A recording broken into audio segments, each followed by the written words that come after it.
Alors, ce que j'apprécie beaucoup dans la terminologie de ce qu'on a vécu, c'est que c'est un atelier. Et ce que j'aimerais vous faire ressentir, c'est cette ambiance d'atelier.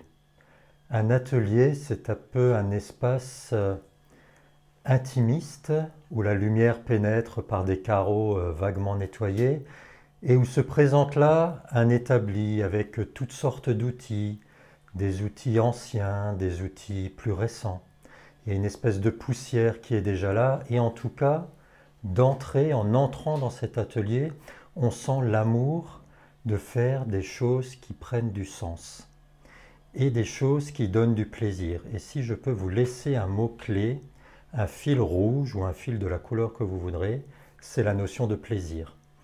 Le plaisir d'écrire, bien entendu, puisqu'on est sur ce projet de rédiger un livre, mais le plaisir de lire, c'est-à-dire qu'il y a toute une interaction avec les autres participants de l'atelier où on partage nos écrits les uns les autres. Et du coup, il y a un rapport à la fois de confiance, mais plus que cela, d'intimité qui va se créer au fur et à mesure de l'avancée des partages.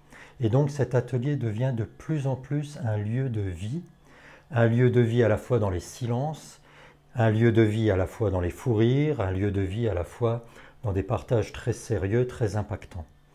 Donc voilà, un atelier, pour moi ce terme atelier, il est vraiment cher à mon cœur pour décrire l'ambiance, le contexte dans lequel on évolue pour écrire, pour amorcer l'écriture de ce livre.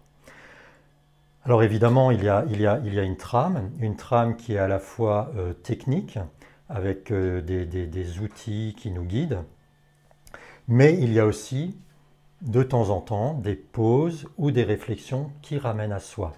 Donc on sort de l'écrit, on sort du matériel, on sort de l'orthographe grammaire, et l'on s'en prend un petit peu à son cœur. Et le lien, au fur et à mesure, va se faire entre l'ouvrage écrit et l'ouvrage du cœur. Et ça, c'est vraiment, je dirais, cette maîtrise brillante de Olga, qui a à la fois des outils techniques qui sont là, qui sont concrets, mais qui a aussi ces envois réguliers d'élan de vie, d'élan de réflexion qui viennent nous percuter à l'intérieur. Et pourquoi? Eh bien pour que justement rejaillissent des choses vers l'extérieur. Donc il y a du en soi et du hors de soi.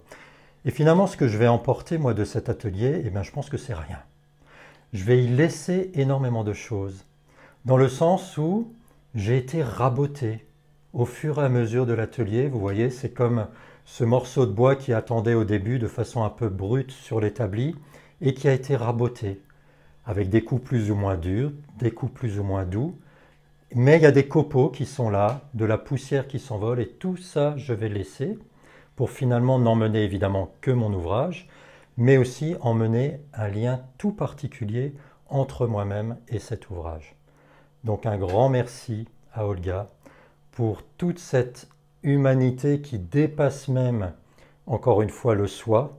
On est allé très loin, très haut, et finalement cet auteur, on ne veut pas la perdre. Et je pense que tout ce gain qui est ici, c'est qu'on ne va pas retomber, je dirais, sur Terre en quittant l'atelier, mais au contraire poursuivre une trajectoire. Et cette trajectoire, elle est vraiment belle, elle fait du bien et elle porte au-delà du livre, vraiment sur une trajectoire de vie, et pour soi, et pour nos proches, et pour notre prochain. Merci beaucoup.